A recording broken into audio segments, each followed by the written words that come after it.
Pero nandyan yung katotohanan. Ano yung punto? Karapatan ng Diyos ang magligtas ng nagkasala. Karapatan niya. At karapatan din ng Diyos ang itakwil ang nagkasala. E sino ang makasalanan ang sisigaw sa harapan ng Diyos? May karapatan akong iligtas mo ko. Ano ka? Abay, sino magtatangka? Bakit may nagawa ka bang kabutihan sa harapan ng Diyos? Wala. Dito tayo papasok sa pangalawang aral. Pahayag ng kanyang natatanging karapatan bilang manliligtas. Ngayon, sabihin ng iba, anong Diyos yan? Walang puso, walang malasakit. May pinili ang Diyos para sa kaligtasan, may pinili din ang Diyos para sa kaparusahan. Anong Diyos yan?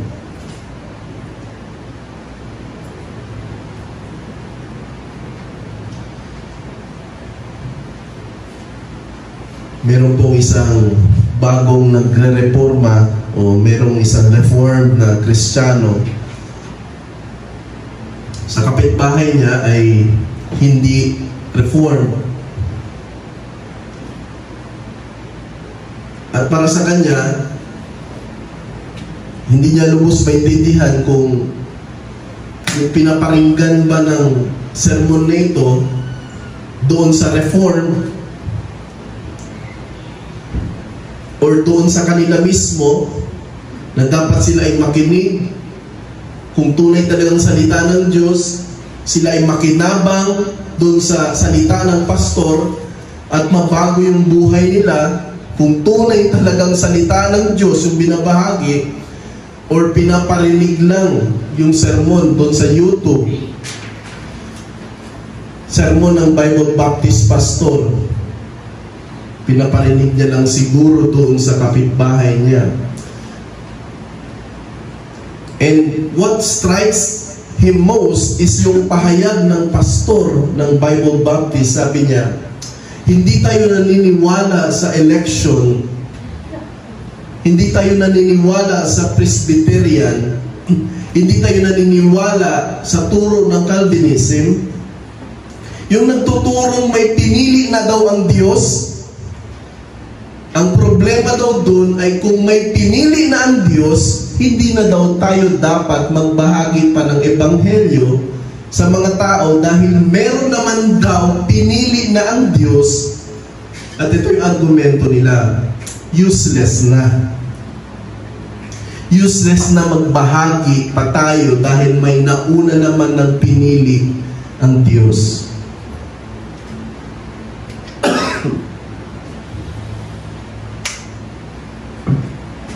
Ito yung madalas na maririnig ninyo na napakababaw at elementary na argumento galing sa mga oposisyon. Ang kanilang turo kasi ganito, wala sa Diyos ang otoridad, wala sa Diyos ang kapangyarihan na pumili para sa isang taong makasalanan, para siya ay maligtas, na sa tao ang pinal na otoridad at kapangyarihan. Pero ito yung nakakalungkot at medyo nakakatawa. Panay naman silang nagpapapray na sana daw itawag yung kanilang kamag-anak na hindi paligtas sa kaligtasan. Yan ang laging prayer request nila.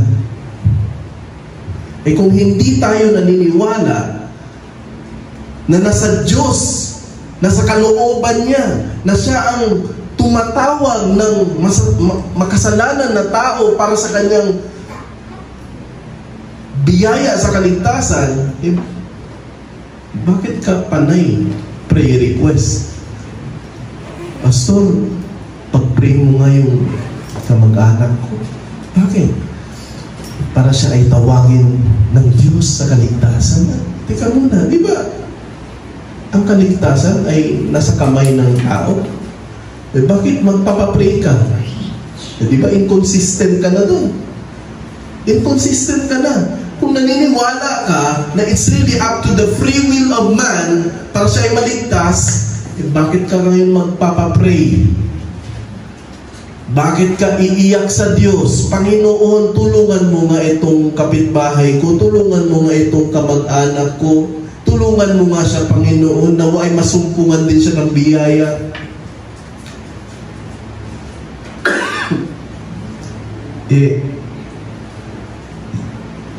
Bakit ka humingi ng tulong? Di ba nasa kamay ng tao para siya ay maligtas? Inconsistent na sila doon.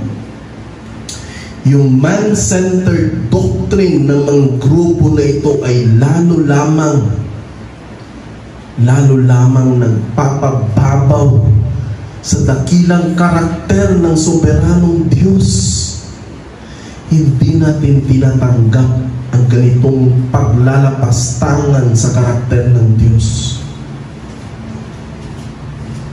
Hindi natin hahayaan na maging katulad natin ang doktrinang ipinasa ng Diablo kay Adan at Eva na nagsasabing, nasa kamay nyo, nasa kamay ng tao ang pinal na otoridad pagdating sa spiritual matters at wala doon sa sovereign will o kalooban ng Diyos. Ngayon, doon sa pahayag ng kabilang grupo na nagsasabing, useless na tayo mag-evangelize dahil meron na rin naman nauna ng pinili ang Diyos. Sinagot ito at malinaw mismo sa pahayag ni Jesucristo. Sabi sa John 6:37. John 6:37, sabi dyan, ang lahat ng ibinibigay sa akin ng Ama ay lalapit sa akin. At ang lumalapit sa akin ay hindi ko itataboy kailanman. So bakit tayo mag-evangelize? Dahil meron at meron ilalapit ang Ama sa Panginoong Jesucristo sa pamamagitan ng pagpapahayag ng Ebanghelyo. Faith comes from hearing of the Word of God. Sila ay mabuborn again through the gospel preaching, 1 Peter. So bakit tayo nag-evangelize? Because the preaching of the gospel is the means, the primary means. Ang kaligtasan ay hindi nakasalalay sa desisyon ng tao, kundi sa pagbibigay ng Ama sa kanyang anak. Ang bida dito, kapatid, ang bida sa redemptive plan of God is not you. It's not me. Ang bida dito sa redemptive plan of God is the Lord Jesus Christ. Siya ang bida dito. Itong mga nagsasabing di naniniwala sa election, sa sarili kasi nila, sila yung bida. Kaya napaka-man-centered. Nakasentro sa kanila lagi free will of man. Para bang tuwang-tuwa ang Diyos kapag nagligtas siya ng tao, kapag sumampalataya ang tao sa Kanya, para bang ahay. Kapag walang sumasampalataya sa Panginoong si Kristo, para bang nalulungkot ang Diyos. Anong klaseng doktrina yun? Ang Diyos ay mananatiling Diyos kahit wala ang tao. Ang primary reason, because of this redemptive plan of God, sinabi yan, for the praise and honor of the Lord Jesus Christ. Ang bida dito ay si Jesucristo, hindi ang tao.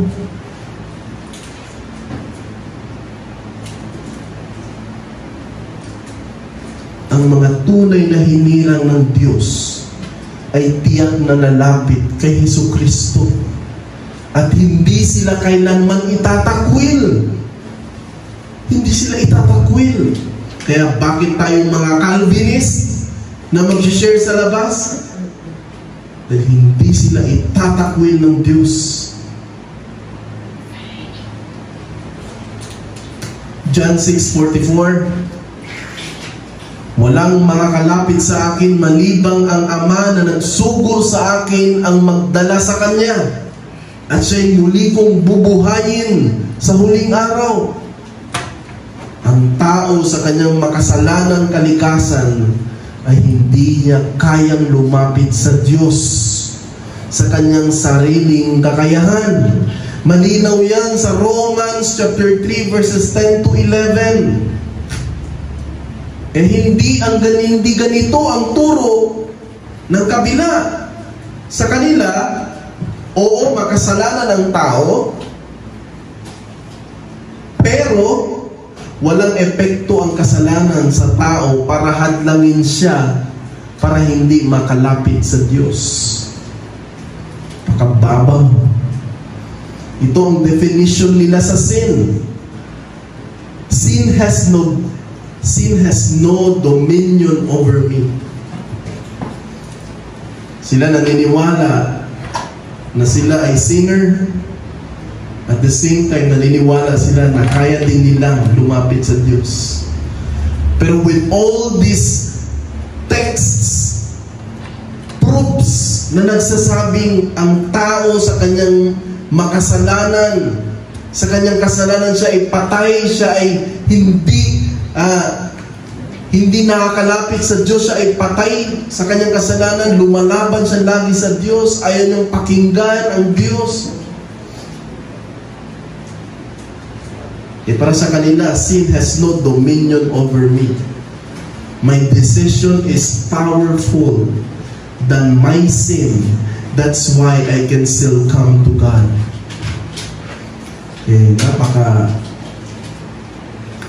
Napaka-appealing yung ganitong mga turo. Kahit sino na lang.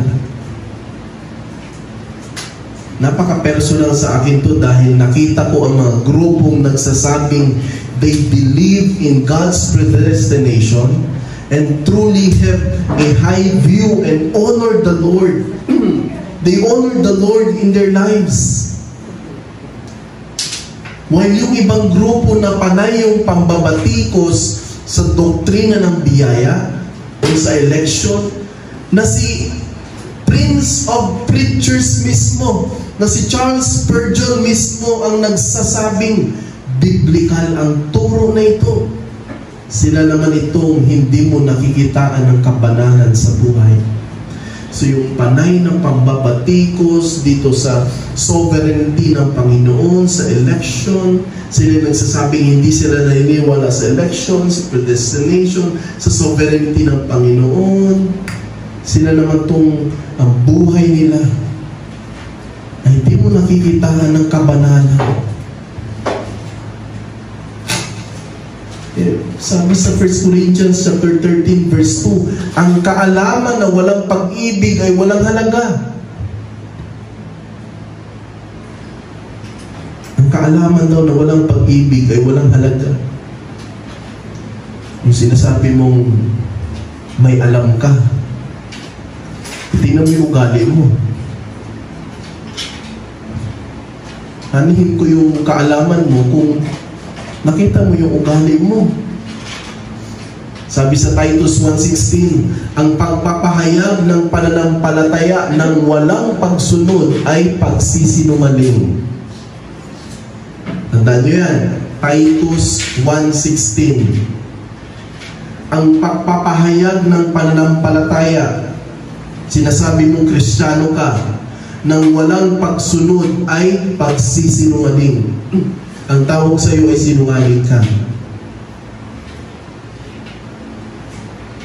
Ang tamang doktrina ay mahalaga. Ngunit kung walang pagbabago sa buhay, ito ay walang kabuluhan. Ito ay kasinungalingan. Maraming tao ang maaaring may malalim na pagkaunawa sa Biblia, ngunit hindi naman nabubuhay ayon dito. Sila ay tulad ng mga eskriba at pariseyo na alam lang ang batas, ngunit hindi isinasabuhay ito.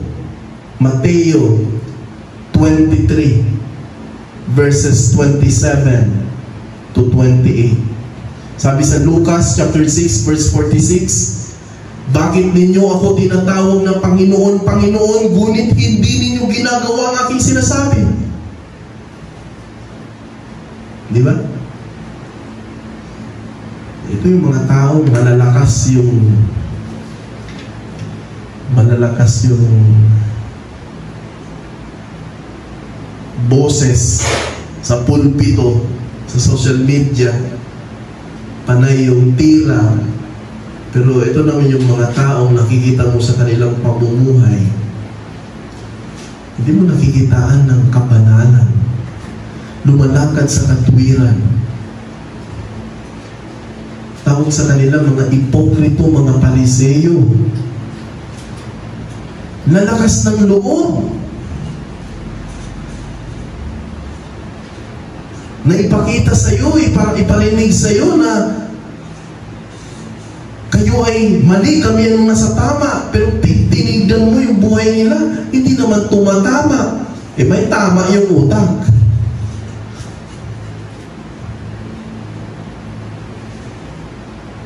First John chapter 2 verse 4. Ang nagsasabing kilala ko siya, ngunit hindi tumutupad sa kanyang mga utos ay isang sinungaling. First John chapter 2 verse 4. Ang tawag sa mga taong to, sinungaling. At ang katotohanan daw ay wala sa kanya. Kapatid, hindi sapat ang pag-aangkin ng pananampalataya kung walang pagsunod sa utos ng Diyos. Pwede mong ipakita sa ibang tao na naka-slacks ka, na naka-Amerikana ka, naka-necktie ka, ipakita mo sa kapwa-tao na ikaw ay relihiyoso. Naka-polo shirt ka pa, naka-leather shoes ka pa.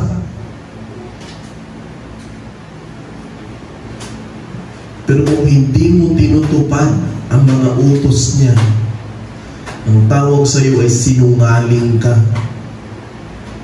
At ang katotohanan ay wala sa iyo. Kaya ang pag-aangkin na ikaw ay sumasampalataya pero wala namang itong pagsunod sa utos ng Diyos, sinungaling. Ang tunay na pananampalataya ay laging may ebidensya ng pagsunod. Ang tunay na doktrina ay dapat na magbunga ng pagsunod at kabanalan. Hindi pagpapahayag ng pagmamataas at kayabangan.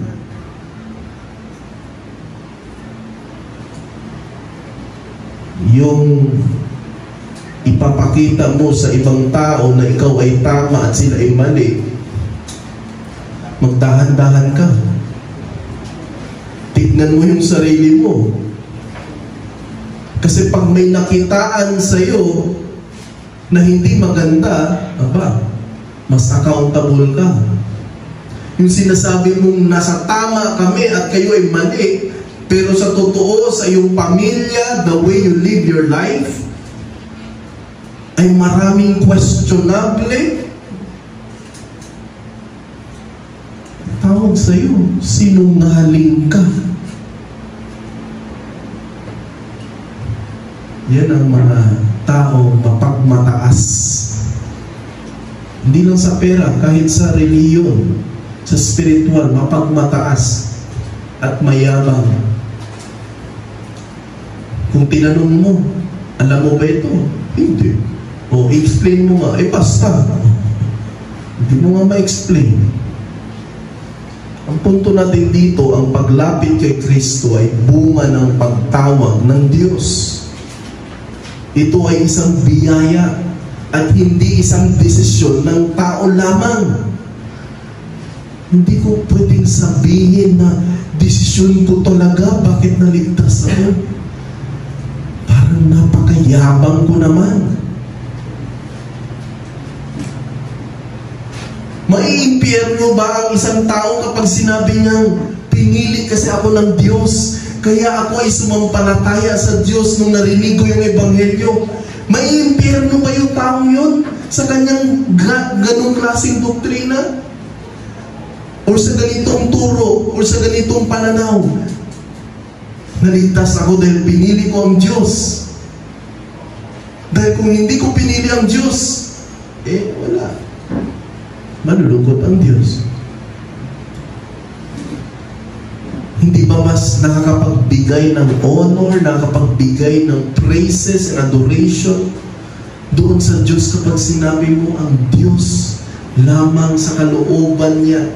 Bakit ako ay naligtas? Hindi dahil sa aking karunungan, hindi dahil sa aking desisyon lamang, kundi dahil first and foremost, I'm truly regenerated and born again by the Spirit of God. And that is why the reason I confessed my sins, I repented of my sins, I placed my faith in Christ. Dahil unang-una sa lahat, unang kumilos ang Espiritu ng Diyos sa akin. Sa kabila, hindi. Maniwala ka muna bago kumilos ang Diyos sa iyo. Parang hindi yata tama yun. Ang kaligtasan ay ganap na nasa ilalim ng soberanya o soberanong pagpapasya ng Diyos. Walang sino man ang may karapatan na questionin kung sino ang kanyang inililigtas at sino ang kanyang iniiwan sa kanilang kasalanan. May karapatan ba ako na sabihin, Panginoon, bakit mo ko iniwan dito sa kasalanan? Anong karapatan ng isang taong magtanong sa Diyos? Iyan ang bagay na hindi ko minsan ma-reconcile. At ayaw nilang tanggapin yung ganun. Na sa kanila ang Diyos ay, kumbaga, obligado ang Diyos na iligtas ang lahat. Di ko lubos ma-reconcile yung idea na yun. Sabi sa Romans chapter 9 verses 14 to 16, pinapakita dito na ang Diyos ay may karapatan sa kanyang pagpapasya. Hindi ba pwedeng ibigay mo sa Diyos ang karapatan niya sa pagpapasya? Bakit sino ba talagang may karapatan dito? Ang tao, ang Diyos. Sa ano sabi sa Romans chapter 9 verses 14 to 16? Ano ang ating sasabihin? May kawalan ba ng katarungan sa Diyos? Huwag na huwag mangyari. Sapagkat sinabi niya kay Moises, ako ay maawa sa aking kinaawaan at ako'y mahabag sa aking kinahabagan. Kaya nga hindi ito sa pamamagitan ng kagustuhan o pagsisikap ng tao, kundi ng Diyos na naaawa. Ano pa sabi sa Romans 9:20 to 21? Ngunit o tao, sino ka upang sumagot laban sa Diyos? Sasabihin ba ng bagay na hinuhubog o hinubog naghubog sa Kanya, bakit mo ako ginawang ganito? Wala bang karapatan ang magpapalayok sa putik upang mula sa isang masa ay makagawa siya ng isang sisidlang ukol sa karangalan at isa pa ukol sa kasiraang puri? Sabi sa Romans 9:20 to 23, at ano kung nais ng Diyos na ipakita ang kanyang puot at maipakilala ang kanyang kapangyarihan, ay nagtitiis ng may malaking pagtitiis sa mga sisidlang ukol sa puot na nakahanda para sa pagkawasa. At ginawa niya ito upang maipakilala ang kayamanan ng kanyang kaluwalhatian sa mga sisidlang ukol sa kanyang awa na inihanda niya noong una pa para sa kanyang kaluwalhatian. Yan, paliwanag natin dito, ang Diyos ang nagpapasya kung sino ang kanyang kahabagan at sino ang iiwanan sa kanilang kasalanan. Wala tayong karapatan na tunungin ang Diyos sa kanyang desisyon. Dahil tayo ay tulad ng putik sa kamay ng isang magpapalayo. Ginagawa niya ayon sa kanyang banal na layunin. Ano sabi sa Daniel chapter 4 verse 35? Ang lahat ng nananahan sa lupa ay itinuturing niyang walang kabuluhan. At ginagawa niya ang ayon sa kanyang kalooban sa hukbo ng langit at sa mga nananahan sa lupa. Walang makakahadlang sa kanyang kamay, ni makapagsabi sa kanya, ano ang iyong ginagawa? Ito yung punto kasi natin. Hindi katulad ng tao ang pag-iisip ng Diyos. Malinaw yan sa sinabi sa Isaiah chapter 55 verses 8 to 9. Kaya nga ang Diyos ay makapangyarihan at walang sino man ang makapipigil sa kanyang ginagawa. Kung pinili niyang iligtas ang ilan at hindi ang iba, sino tayo upang magtanong sa kanyang desisyon? Sino tayo? Kaya ang paraan ng Diyos sa pagpili ng maliligtas ay hindi laging maiintindihan ng tao. Hindi talaga naiintindihan.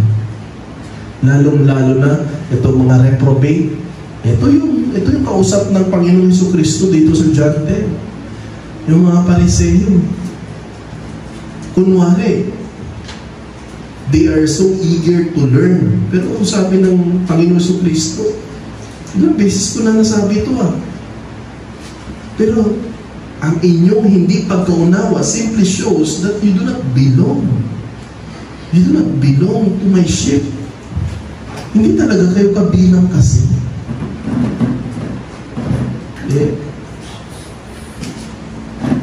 Ang paraan ng Diyos sa pagpili na maliligtas ay hindi laging maintindihan ng tao dahil ang ating pag-unawa ay limitado. Bilang Diyos, may karapatan siya na pumili ng maliligtas ayon sa kanyang banal na layunin. Ano yung hamon at punto dito? Dito tayo magtatapos. Ang mga hinirang ng Diyos ay tiyak na lalapit kay Kristo. Bakit tayo nag-evangelize? Dahil may hinirang ang Diyos. At tiyak na lalapit sila kay Jesucristo. Bakit tayo magpe-preach? Dahil may hinirang ang Diyos at tiyak na lalapit sila kay Jesucristo. Bakit tayo mag-share ng gospel? Dahil may hinirang ang Diyos at tiyak na lalapit sila kay Jesucristo.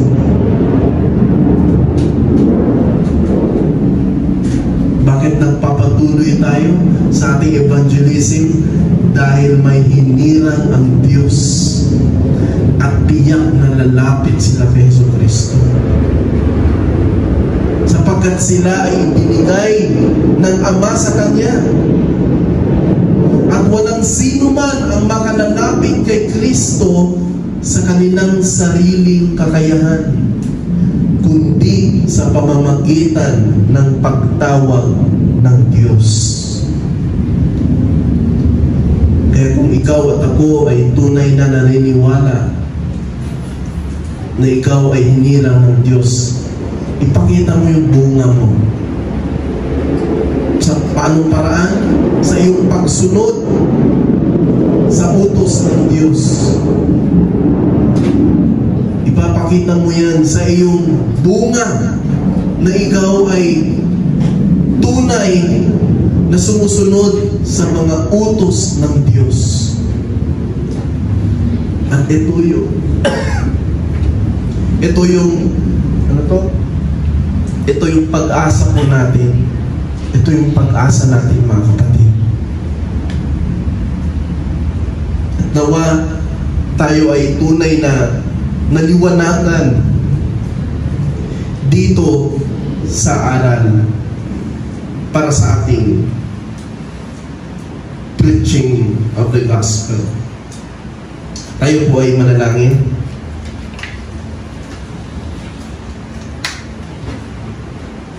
Panginoong Diyos, maraming salamat dahil napakabuti niyo sa amin. Tunay nga kami ay tinawag niyo sa biyayang kaligtasan. Kung kami lang, Panginoon, ay masasabi namin wala talaga kaming karapatan. Sapagkat kami ay basura, kami ay makasalanan. At walang bagay sa amin para mag-udyok sa inyo na kami ay ligtas. Kundi dahil sa awa niyo, O Diyos, kami ay tunay na tinawag niyo. Una pa lang nakita niyo kami, Panginoon. Hindi dahil may bagay sa amin, kundi ito ay sariling kalooban niyo. Kay Panginoon, patuloy niyo kaming tulungan na magkaroon ng matuwid at tama, biblikal na pananaw at doktrina. Hindi nakatungtong sa turo ng tao o rason ng tao o intelektual ng tao, talino ng tao, kundi nakatungtong dapat ito sa Biblia, sa salita niyo, Panginoon. Salamat, O Diyos, at patuloy niyo kaming tulungan. Pagpalain niyo po kami, O Diyos. Ito po sa dalangin sa tayong pangalan ng Panginoon Jesus. Amen.